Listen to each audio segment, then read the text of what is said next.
Pablo Gil, jefe de estrategia de XTB. ¿Qué tal? Buenos días, Pablo. Buenos días, ¿cómo estáis? Bueno, ayer batacazo de Wall Street y hoy las bolsas europeas en rojo. Sí, llevamos un tiempo advirtiendo que hay muchas señales de demasiada euforia entre los inversores, ¿no?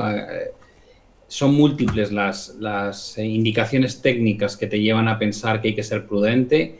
Desde un punto de vista, lo que llamamos el market breadth, que es lo que mide cuántas compañías están tirando de los índices, cada vez eran menos, el comportamiento de la volatilidad, que no terminaba de caer a pesar de que estábamos haciendo máximos históricos en bolsas estadounidenses, incluso en el DAX.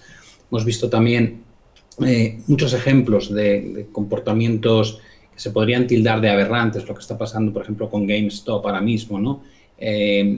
Está accediendo mucho nuevo inversor al mercado que se toma esto como un juego. Concretamente, los que están en GameStop son youtubers, son jugadores de videojuegos que de alguna manera están poniendo, por ejemplo, a prueba, ¿no? la resistencia de los hedge funds que están cortos de determinado valor por fundamentos. Es muy curioso lo que está pasando y todo esto al final pues es como la guinda a una especie de euforia desatada que hemos visto y que está propulsada de alguna manera por ese dinero que también hemos comentado muchas veces que se está volcando al sistema por parte de bancos centrales que intentan sacarnos de la crisis, pero que no pueden controlar qué se va a hacer con ese dinero y cuál es la conducta de los ciudadanos, que en este caso, por ejemplo, en Estados Unidos, pues está claro que están inundando el mercado de renta variable y no desde una perspectiva de posicionamiento a medio o largo plazo para sus ahorros, sino de una actividad frenética en el trading. Pablo, a ti te interesa mucho también el mercado asiático, muchas veces hablas de él aquí. Ayer también las caídas fueron generalizadas y abultadas precisamente en Asia. Sí, China había tenido un comportamiento muy bueno, lo mismo que Japón. De hecho, el tema de China cada vez más se está convirtiendo en una temática. El otro día revisaron Fondo Monetario Internacional y Banco Mundial las expectativas de crecimiento para este año y de la misma manera que para Europa fueron bastante negativos, diciendo que había que ajustar esas previsiones a la baja por cómo va la pandemia y cómo está afectando esta nueva ola a los números y a las actividades económicas. Por el lado de China son muy positivos y están hablando de una recuperación en V, de un mercado que ha sabido controlar mejor la pandemia y, por tanto, yo creo que China y lo que es la bolsa china, pues probablemente va a ser uno de los candidatos a sorprender positivamente este año. Y Japón es distinto. Japón no es que tengamos un buen comportamiento económico, de hecho se espera un double dip, una recesión en dos fases como en Europa, pero es que el nivel de intervencionismo del Banco Central japonés no tiene parangón, ¿no? Y por eso el Nikkei ha experimentado una de las mejores revalorizaciones bursátiles de los últimos meses. Al final los movimientos evidentemente no pueden ser direccionales, es decir, que por mucho que nos guste cuando hemos comprado que suba algo, tarde o temprano hay correcciones, ¿no? En el IBEX hablábamos de caídas a los 8.000, a los 7.600 puntos en una segunda instancia.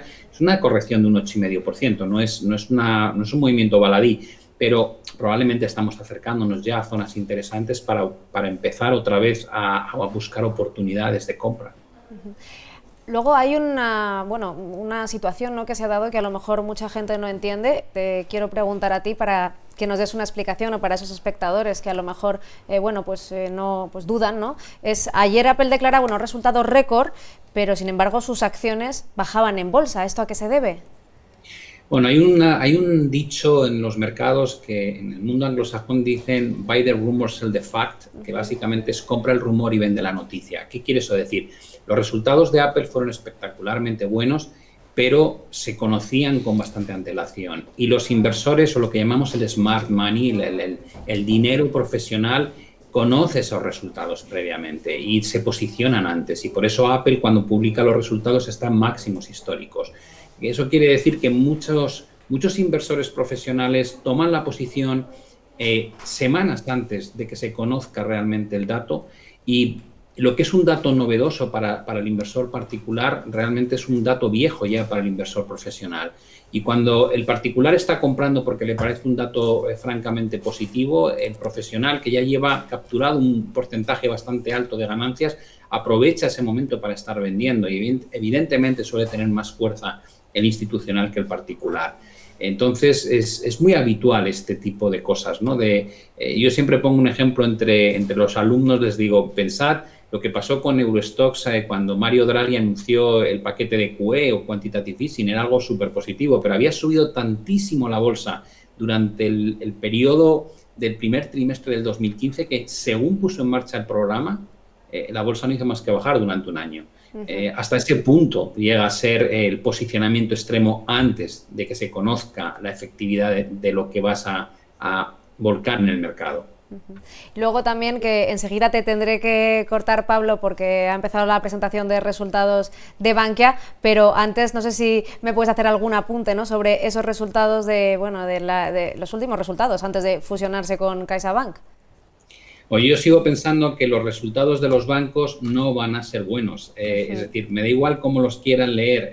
Ya lo he explicado hasta la saciedad, no voy a cambiar de opinión. El entorno no permite que saquen buenos resultados.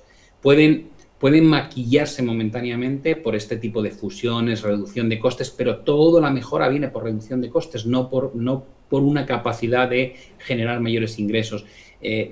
La última vez os decía, mientras no haya presiones inflacionistas en Europa, la banca creo que no es un sector donde haya que estar. Y por desgracia lo estamos viendo, el tipo de interés en Europa es el más bajo, no ya el oficial, que también lo es, pero es que los bonos europeos tienen los tipos reales más bajos de todo el mercado. En ese entorno es materialmente imposible que la banca lo haga bien. Por tanto, yo le evitaría, no sería un sector donde concentraría mis compras bajo ningún concepto. Y luego también el dato del paro que hemos conocido, demoledor. No conocíamos unos datos así desde 2012. ¿Cómo va a afectar esto? Bueno, hoy desde luego estamos viendo un IBEX 35 muy bajista, pero ¿cómo ves pues el corto plazo después de conocer esta noticia? El dato de paro no es más que el reflejo de algo que está pasando hace tiempo, ¿no? Tenemos una economía que depende muchísimo del turismo, y no solamente el turismo, sino lo que está unido al turismo, ¿no? La hostelería, por ejemplo.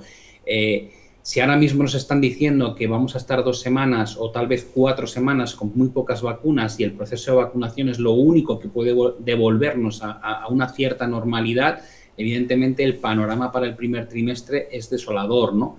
Y a nosotros, que dependemos tanto de ese tipo de industria, pues nos afecta mucho más. Es cierto que los ERTEs están ayudando a contener parte de la sangría, pero es que muchas empresas, después del proceso de los ERTEs y cuando vence ese plazo en el que sí pueden despedir, si los modelos de negocio no son viables o los ingresos no son suficientemente buenos como para mantener a toda la plantilla, acabarán despidiendo a la gente. Por tanto, esta crisis, aunque no se ve trasladada a las bolsas, o al menos no en su totalidad, es mucho más severa de lo que el mercado financiero está descontando, y probablemente va a ser bastante largo el proceso de salida. Desde luego no creo que vaya a ocurrir hasta la segunda parte de este año. Nos queda un primer semestre, yo creo, bastante complicado en general. Y con esta situación, ¿qué recomendaciones harías? Pues sigo buscando activos refugio, me gustan mucho inversiones en oro y en plata, en previsión de que cuando arranque realmente la recuperación económica venga acompañada de presiones inflacionistas y eso permita una fuerte revalorización de este tipo de activos. Desde el punto de vista de bolsa, creo que es un mercado más para traders que para inversores. Creo que saber bajarse del mercado a tiempo, como decíamos hace unas semanas, y a lo mejor ahora empezar a buscar oportunidades, pues tienes un movimiento de un 8,5%, no es ninguna tontería. Si ahora capturas una nueva subida a máximos y luego sabes bajarte a tiempo, creo que va a ser un poco ese tipo de entorno. Evitaría la banca, evitaría de momento todo lo que tenga que ver con aerolíneas, todo lo que tenga que ver con turismo, porque creo que esta crisis, eso va a ser una inversión que pueda ser interesante en la segunda parte del año, y me concentraría básicamente en las correcciones en aquellas compañías que tengan estructuras muy buenas y que estas correcciones permitan comprarlas a precios adecuados, entre otras lo que hablábamos del sector de renovables o determinadas eléctricas bien diversificadas, por ejemplo. Pues Pablo Gil, jefe de estrategia de XTB, muchas gracias por esas recomendaciones y también por esa explicación, ¿no?, que nos has dado sobre algunos asuntos que quizás algunos inversores independientes no entienden bien, y siempre son bienvenidas esas explicaciones. Muchas gracias, Pablo. Nada, a vosotros. Gracias.